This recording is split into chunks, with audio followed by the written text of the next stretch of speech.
Hello বন্ধুরা, আমার একটি নতুন ইউটিউব ভিডিওতে আপনাদের সবাইকে স্বাগত। আজ রান্না করব মাছের ঝাল। সেই মতন কড়াইটা বসিয়ে নিলাম, গরম হওয়ার জন্য রেখে দিলাম। গরম হয়ে গেলে তেল দিয়ে নেব।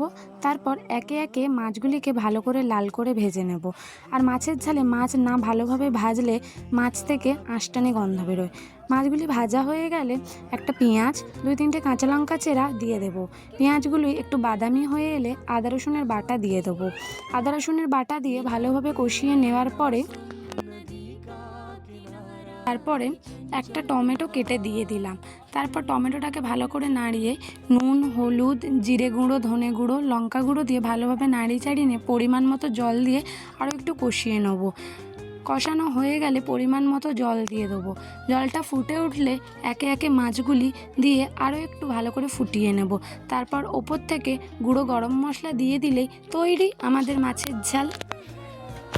বন্ধুরা, আমার ভয়েসটাকে ইগনোর করো, কারণ আমার গলার অবস্থা প্রচণ্ড খারাপ।